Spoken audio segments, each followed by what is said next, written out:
17, we were getting into this.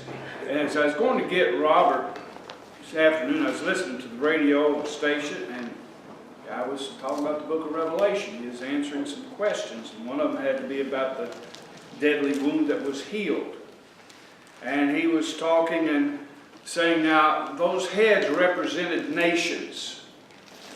And so the deadly wound, it was not an individual, it was not the Antichrist that had been wounded and then brought back to life. It was not an individual who had received a wound unto death and it was healed. But he said it's talking about nations. But then he went on to say it was Germany. At the end of World War II, Germany was divided, and the wound that was healed was when the Berlin Wall came down. Well, you know, he's kind of on the right track. It's a nation, but he misidentified the nation. And that's what we want to look at this evening, because the Scriptures gives us the identities, I believe, and this is what we want to see. Now, we kind of went over this in chapter 17. The beast which carried the woman, which was, is not, shall ascend out of the bottomless pit and shall go into perdition. So this beast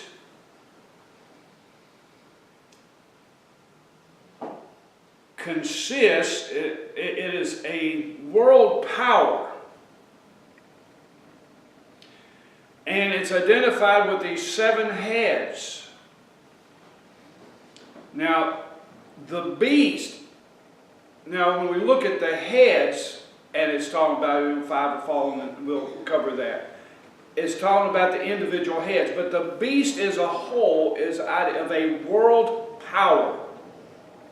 It was, but is not, evidently at the time John was writing this, shall ascend out of the bottomless pit and shall go into perdition. Now, the ascending out of and going into perdition we see is what the book of Revelation is dealing with primarily, but was and is not.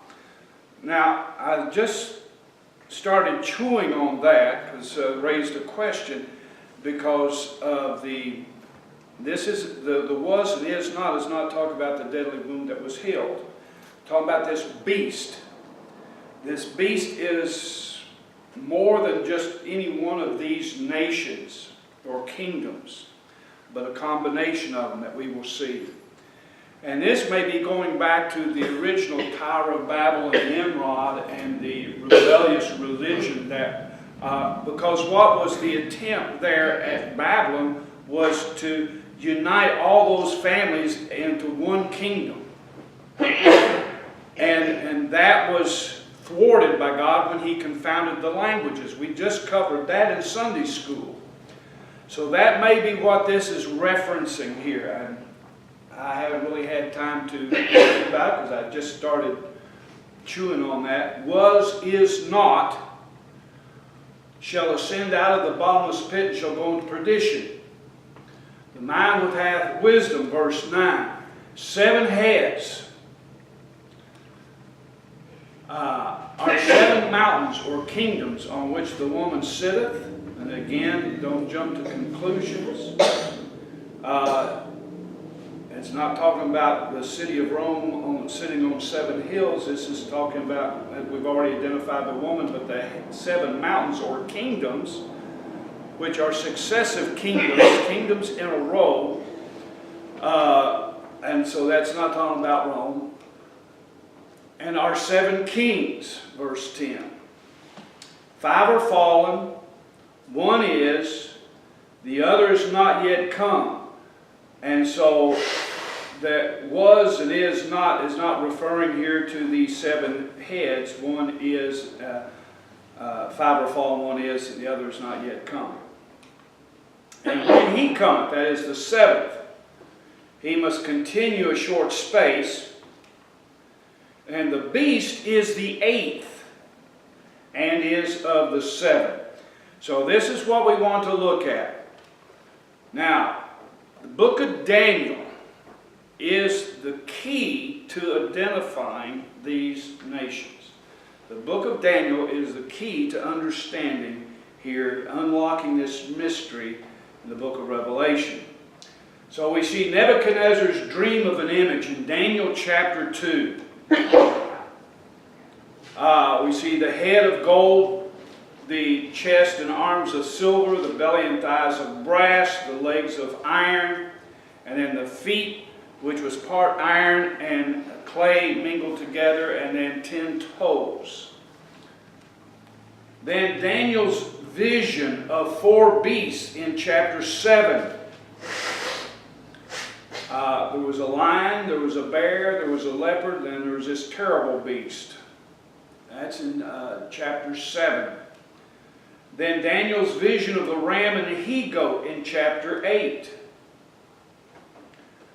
And then we see the angel's prophecy of the king of the south and the king of the north in Daniel chapter 11. Now these we want to look at, and I believe these identify for us those 7 heads. All right. On that being the goat, the 4 horns. Anyway, we'll get to that. 5 are fallen. So we want to look at the 5 that are fallen. Now the first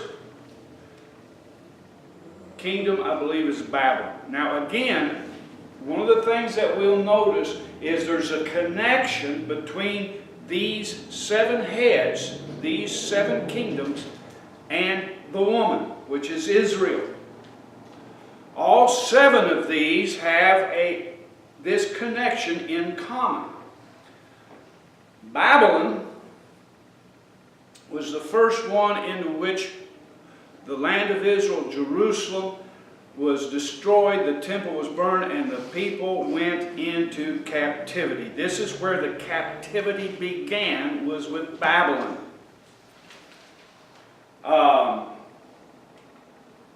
And this is the first head of that beast being Babylon. And I use the same image here for all of these 7 heads. Just make it easy. But this is representing one of the 7 heads. The first one, Babylon. Daniel chapter 2, verse 37 through 38. Daniel says to Nebuchadnezzar, you are the head of gold. This is you, this is your kingdom. In this image, this dream that he had, this great image, and at the very top, the head of it, was this head of gold. And Daniel says, you are that head of gold. So we know the starting point. It begins with Babylon. And so the image there, the head of gold. In Daniel chapter 7, the vision that he has of the 4 beasts, the first beast was like a lion. And so this beast also represented Babylon. Now, as we see, there's the dream image that Nebuchadnezzar had. And we see there is this vision that is given to Daniel. And they correspond with one another, at least part of the way. So, what happened? Well, okay, this is Babylon. He was the first one. He was the lion. After the lion, the second kingdom, Medo-Persia. There's the head of the beast representing the second head, the second kingdom, Medo-Persia. Daniel chapter 2, verse 39, he was the chest of silver. It had the 2 arms, but one arm was stronger than the other. It was a dual kingdom, but the Persia was the greater of the 2. But we see here the chest, the arms of silver. But in Daniel chapter 7, verse 5, the second beast was a bear. He had 3 bones in his mouth. Now, I'm not going to get into all of that representation of Medo-Persia. But then we see in Daniel chapter 8, the Medo-Persian Empire is also seen in another vision that he has of the ram and the he-goat. And so there was a ram. The ram had two horns, but one horn was bigger than the other. That representing that Persia was greater in power than the Medes. At first it was the Medes that were the kings. Cyrus, Darius, I think, were Medes. And then Artaxerxes and others that came later was of the Persian Empire and was the greater of these. And so what happened? Well, remember reading in Daniel, one of Nebuchadnezzar's, I don't know if it's his son or grandson, that was king in his stead. And they had the feast. And they brought the vessels out of the temple of God and was drinking their wine. And they was toasting to the gods of gold and silver and so on. And the handwriting came on the wall. There was the hand that wrote on the wall.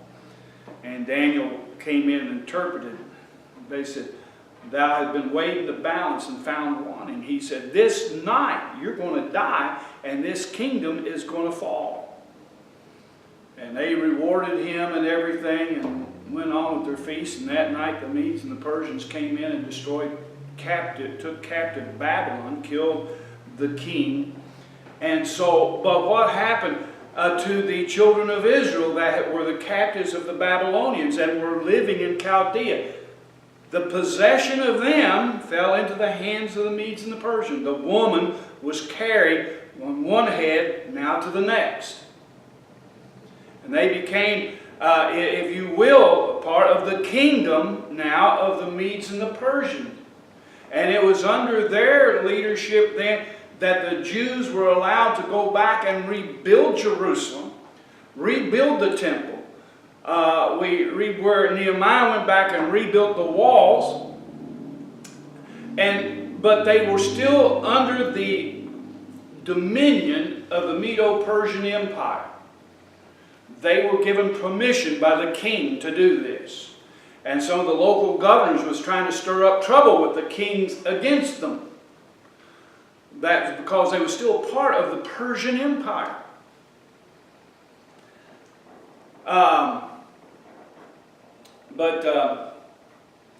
Then we see the third kingdom is Greece. There's another head of the beast representing this third kingdom. Daniel chapter 2, the image, it was the thighs of brass, belly and thighs of brass in that image that Nebuchadnezzar had. In the beast, the third beast, we see it was a leopard with 4 wings and 4 heads, that describing Greece and its power and how it came in and so on. And then we see it was also represented by a he-goat with one big great horn. That horn was Alexander the Great. And he came in and he defeated the Persian Empire. There had been battles back and forth between the Persian Empire and Greece for some time. And we're familiar in history, the Battle of Thermopylae, where the 300 Spartans withheld against a great Persian army, you see, and later defeated. So this warfare was going on for some time. Well, when Alexander comes into the power, Greece has been united now under one king. Alexander's that king, and he defeats the Persians. And so that in that vision that he had, this he-goat that came up defeated the ram. And so now the Palestine, as well as the Jews that are still dispersed in Chaldea and all, fall to they are transferred, if you will, as the kingdom of the Persians fall to the Greeks and become part of the Grecian Empire. Now, one of the great results of this, that Alexander, all these kingdoms he conquered, he would have all their books, their great literature, their philosophies, their religious books, their sacred writings translated into Greek. And so as a part of this assimilation of these nations into the Grecian Empire, one of the things that came out of this was the translation of the Old Testament scriptures into the Greek language known as the Septuagint. Because supposedly it was 70 Hebrew scholars worked on that, translating that. And that becomes important. You're laying God is, all these other things are going on. God's laying a foundation. The Greek language in the days of Alexander and on was to the world what English is today. It became the universal language because of what Alexander was doing and then translating all these things into Greek. And so you had the Old Testament scriptures in Greek. Paul spoke and wrote in Greek as well as Hebrew. Matter of fact, they think that some of what's quoted, and some of what Jesus is quoted as saying, the wording is such that they believe he was quoting from the Septuagint, or that Paul was quoting from the Septuagint at times. But so that you had the Old Testament in Greek and the New Testament being written in Greek, this was a language that was universally read and understood. And so this is an important aspect that comes out of that. Okay. The fourth kingdom. And here's where it gets tricky. Because in the Nebuchadnezzar's image, as you come down, you have the head of gold, which is Babylon, the chest and arms of silver, which is the Medo-Persian Empire. You have the belly and thighs of brass, which is the Grecian Empire. And then you have the legs of iron, which is the Roman Empire. You go straight from the Grecian to the Roman. Now, the problem, and what has thrown a lot of people, is it says 5 are fallen, and one is. One of these heads was currently in power at the time that John is writing this. And we know that's to be Rome. Now, in Nebuchadnezzar's image, and in Daniel's vision of the 4 beasts, Rome is the 4th. But if Rome is the one that's in power when John is writing the book of Revelation, and he said 5 are fallen, there's 2 unaccounted for. And that's what has thrown people. In the image of Nebuchadnezzar and in Daniel's vision of the 4 beasts, these next 2 are seen as part of the Grecian Empire. Because what happened then is that, well, we see here is the beast head representing Egypt. Where do you get Egypt? Daniel chapter 11. It talks about when the great horn got broken off. Alexander died. Young man. He had no posterity. There were no heirs. So the great kingdom of Greece was divided amongst 4 of his generals. So it's still part of Greece. One of the generals, by the name of Ptolemy, became the ruler of Egypt. Another general, Seleucid, became the ruler of Syria, which Daniel identifies in the book of Daniel, the 11th chapter, as the king of the south and the king of the north. North and south of what? Palestine's right in the middle. And in the beginning, Palestine was part of the Egyptian kingdom under the Ptolemies. And for a little bit of historical context, Cleopatra was a descendant of Ptolemy. She was part of the Ptolemies that ruled there. She was not related to the pharaohs of the previous generations. The rulers of Egypt now were actually Grecian generals. A Grecian general, Ptolemy. And then his lineage that continues. And he becomes the king of the south. So you see the goat head there, the spot in the middle where the great horn was broken off and 4 horns came up in its place. This was the vision that Daniel had, and it is explained. And so in the beginning, the Ptolemies, the king of the south, ruled in Egypt and Palestine with Jerusalem, and the temple was part of the Egyptian kingdom. But the king of the south and the king of the north didn't get along. And there's a history there, and it's hard to break up what was the ancient history or the history that's already taken place and where it shifts into the future. But we know there was a king of the south and a king of the north, and they fought, and eventually Palestine was captured and became part of the king of the north, which was Syria, the 5th king. To do what? To control the land, to control Jerusalem, to control the temple, to control the Jewish people. They were under the dominion. See, and that was the connection, the woman being carried by the beast. It started with Babylon when they were taken into captivity. They've been in bondage to these Gentile world powers ever since.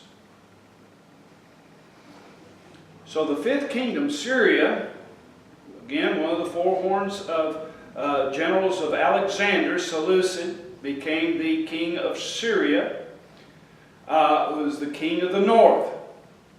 So now, when you look at that, 5 are fallen. Babylon the first, the Medo-Persian Empire is the second.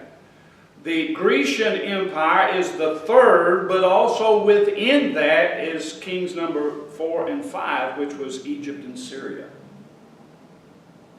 5 are fallen. Now, it was while the Seleucids had power, and there is a Seleucid king who is famous, infamous, Antiochus Epiphanes, who is a type and forerunner of the Antichrist. He is the one who sought to put down the Jews who were rebelling, and he's the one who went in and offered swine on the altar and desecrated the temple, which caused the Maccabean revolt. And the Jews revolted against him, and they went in and they cleansed the temple. And, you know, there's different traditions and all, and that's where the tradition of Hanukkah comes from. They didn't have oil for the lamp, for the menorah, but it just kept burning, kept burning. And so they have the Feast of Lamps, or the menorah, the Hanukkah, Feast of Lights. And that had to do with the cleansing of the temple under the Maccabees. It was during this time. And so they're quasi-independent at this time. They defeated Syria, the Seleucids. But about this same time, Rome comes in and defeats that whole part of the world. And so now the Roman Empire, one is.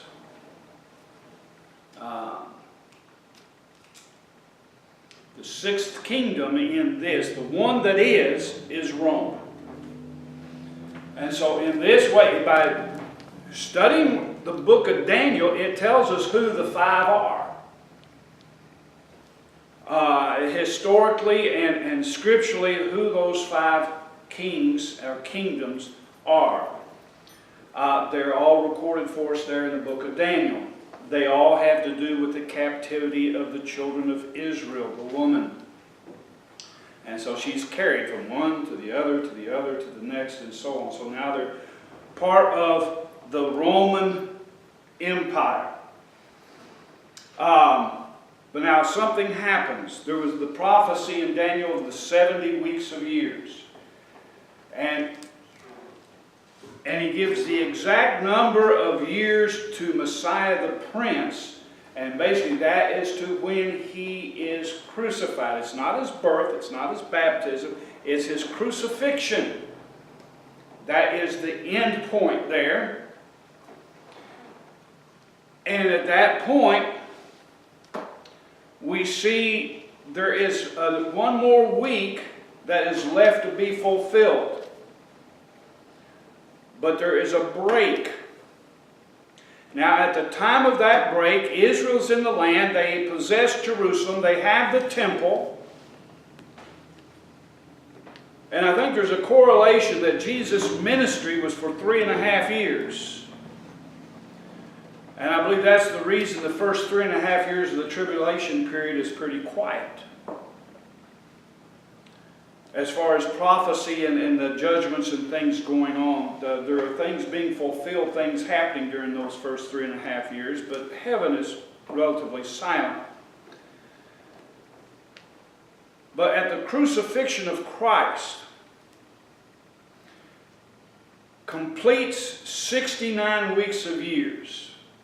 Now there is one more week of years, and so the prophecy stops there. It is put on hold. The Jews rebel against Rome. Rome comes in. The Jews are scattered. They're dispersed throughout the earth. They're not captive of any one country. They're dispersed. Jerusalem is destroyed. The temple is destroyed. And through church history, we've studied how Satan, the mystery of iniquity, doth already work. He established his counterfeit church, Catholicism, and how that became rooted into the Roman Empire. And then the Roman Empire falls. So let's get on. The sixth head is that of Rome. Daniel chapter 2, verse 40 is the legs of iron. In Daniel chapter 7, he's the fourth beast, a terrible beast. It's not like any of the others. This beast has 10 horns. And it is said, the people of the prince that shall come, Daniel chapter 9, and that prophecy of the 7 weeks. The people of the prince that shall come. The one who will renew the covenant for 1 week. That starts the 7-year tribulation period. Not him, but his people. He said, will destroy the city and the sanctuary. That's what Rome did. So Rome is the people of the prince. That's the one that is. They destroyed Jerusalem. They destroyed the temple. Now, an unspecified period of time is there between until that week begins and picks that prophecy up. That's the reason, excuse me, we refer to the tribulation period as the 70th week of Daniel. It's that missing week to fulfill that prophecy. Everything's been put on hold. Israel's been scattered. Rome has fallen. Or has it? I believe that's the deadly wound that is healed.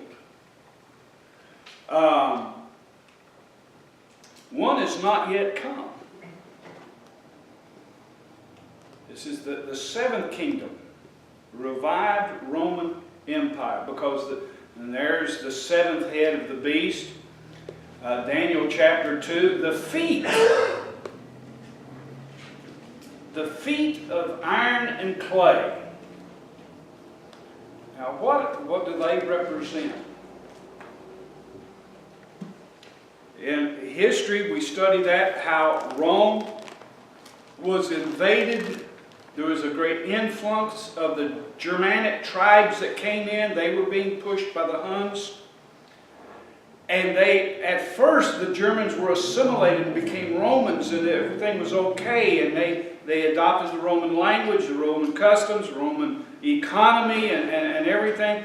But there was such a large influx at one time began coming in that they did not assimilate. They kept their Germanic customs, Germanic language, their tribal divisions and feuds and what have you. And they came in and the Roman Empire broke up. The iron mingled with clay. The iron represents the elements of the old Roman Empire, the clay representing the Germanic tribes that came in. And that is still there today. We know it as France, Germany, Spain, Italy. You know, the Europe. And actually Rome, there was two legs, one east, one west. Rome had two capitals, the city of Rome and the city of Constantinople in the east, which is today Istanbul, which is under Muslim control. But that was part of the old Roman Empire. You see, that was the eastern part of the Roman Empire. And so you had the iron mingled with clay. The iron, I believe here, the fragmented Roman Empire was that which was preserved through the Catholic Church. And the Catholic Church rose to dominate those nations, you see. Especially at the time of the papacy, about the year 1000, the mid part of the Dark Ages, Middle Ages. The feudalism all came to its peak, and the Pope was at the top of the heap, and then ruled over the nations. And I believe that is what has preserved, and we will see the seventh kingdom, a revived Roman Empire. That will be the deadly wound, because Rome as such ceased to exist, but it's going to come back together. I believe that is the head that received the deadly wound. That will be the wound that is healed as we see the coming together. And we see in the EU today the attempt to unite the European nations in one economy and some semblance of a united government of these various nations. And so we keep seeing the number 10 cropping up. 10 toes, 10 horns, 10 crowns. He says these represent 10 kings that have no kingdom as yet. But they will receive power as kings. 1 hour of the beast, and they will give their power to the beast. And so the seventh kingdom. But, he says, revived Roman Empire of Europe. He said the beast is the eighth. He said the seventh when come will continue a short while. He said, but the eighth. See, the seventh isn't the beast. That's the seventh head. He said, but the eighth is the beast. And is of the seven.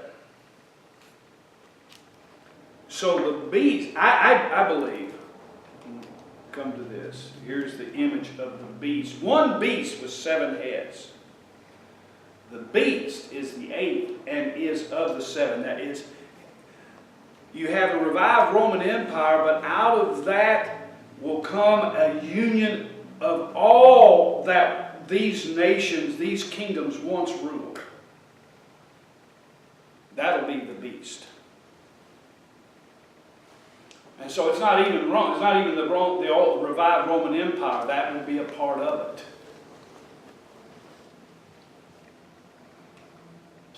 The 10 toes of the revived Roman Empire, which I believe under Catholicism plus the nations, representing these great empires of the past, which include Afghanistan, Iraq, Iran, Turkey, Greece, Saudi Arabia, Syria, Egypt, and maybe others that I've missed. That whole part, and they're all in the news right now. There's all this fighting and stuff going on over there right now in all these countries. And I think it's just those growing pains as they're coming together, and the time is being set up for the man of sin to come on the scene and unite them. It's not going to happen all at once.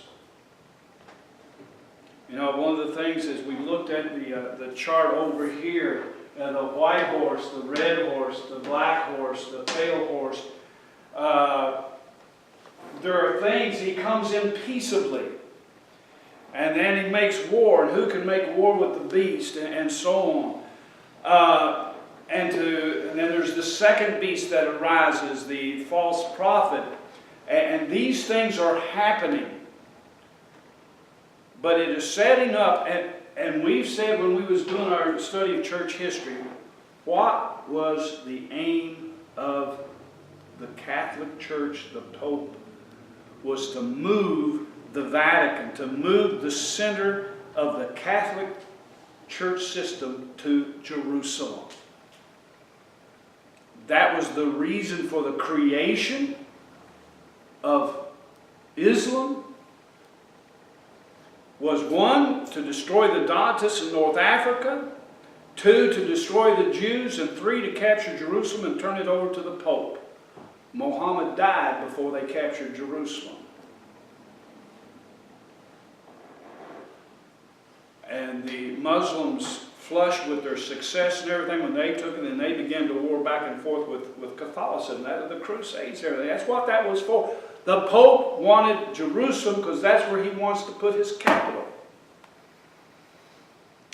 Is it any coincidence that that's where the Antichrist wants to have his capital? Why? Now, some say that the Antichrist is a Jew. I don't necessarily think so. Jesus made a comment and said, you know, I come in my own name and you don't reject me. He comes in his name. Or you know, I come in the Father's name and you reject me. He's going to come in his own name, and him you're going to receive. He's not coming in the name of the Father. He rejects everything else that is worshipped as God. You read the descriptions there in Daniel. When he comes, he's going to set himself up as God. That has been the game plan. That the mystery of iniquity. Satan has an end goal in mind as well. And his end goal is to set himself in the temple of God, showing himself that he is God, that he might be worshipped as God, and set himself above everything. That's why Jerusalem is the object that everybody wants to claim, wants to possess. Jerusalem and the temple. And that's what this is all focused on. It's not focused on Rome. It's not focused on New York. It's not focused on Moscow. The focus is on Jerusalem, because that's where the temple's going to be, and that's where the Antichrist wants to sit.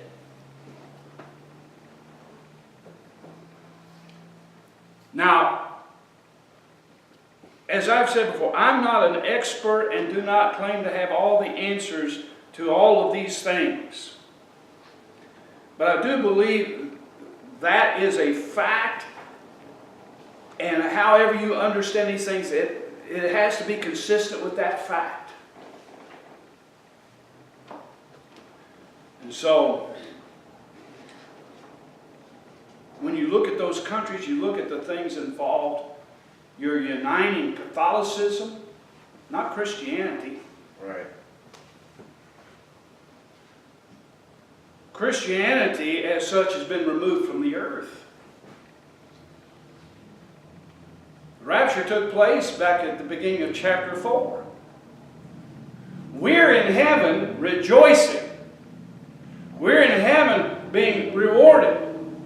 We're in heaven getting ready for the marriage of the Lamb.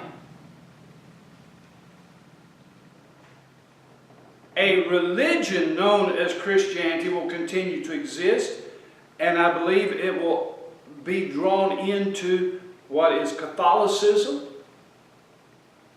Catholicism will continue down here. So you see Catholicism, Judaism, which at this time is still an apostate. They've rejected Jesus Christ. And Islam. What do these three religions have in common? They're monotheistic, and they all claim the covenant of Abraham.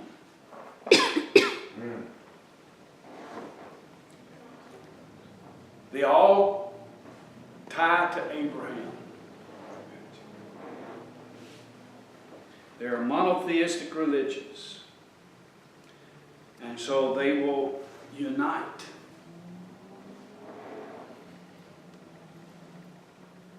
Doesn't that just kind of send cold chills up and down your back?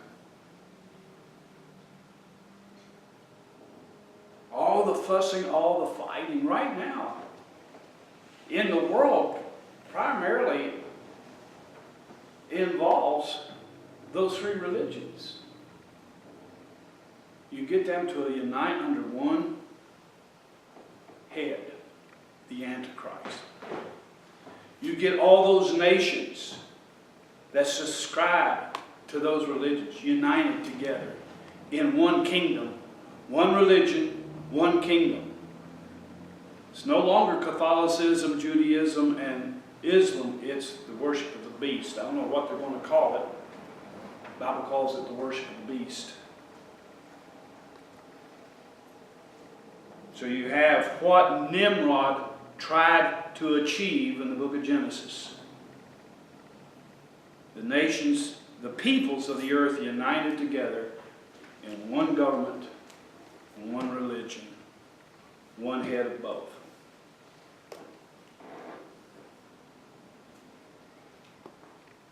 The 10 horns which thou sawest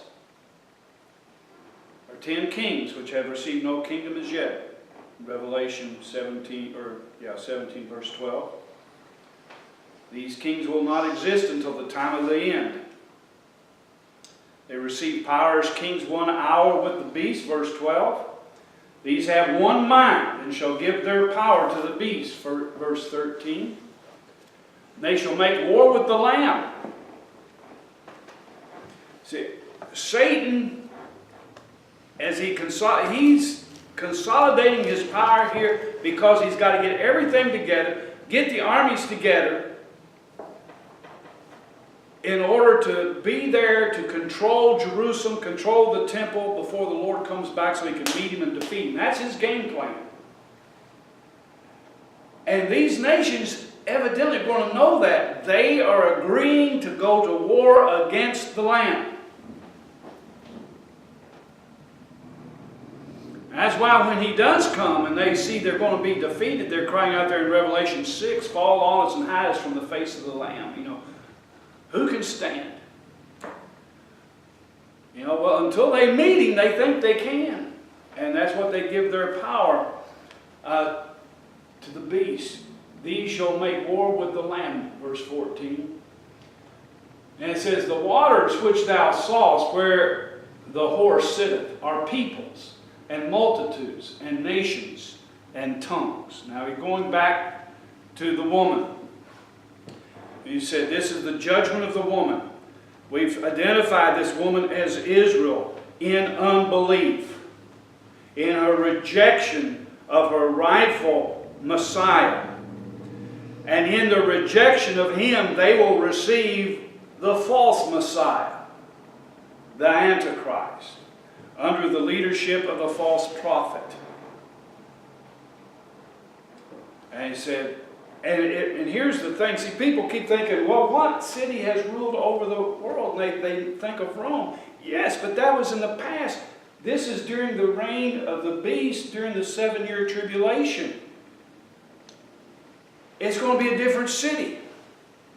So Jerusalem's never ruled over them before. Yeah, but when the beast makes that his capital, it will. I believe that's part of the treaty. And the 10 horns shall hate the whore, and shall make her desolate. Now, it doesn't take too much imagination to see these nations, the Arab nations, the European nations, hating Israel. I mean, the seeds of that is already there now. And so even though there's a treaty, they want possession of Jerusalem, they want the temple, they don't care about the people. That's the woman, is the people. And they hate the Jewish people. And they're going to seek to destroy the Jewish people. Can't you see the Arab countries getting on board with that program? Now, the beast makes a treaty, peace treaty with the Jews, including the Jews, and there's peace in the land. And when the Jews are saying, peace, safety, at last, then comes a sudden destruction.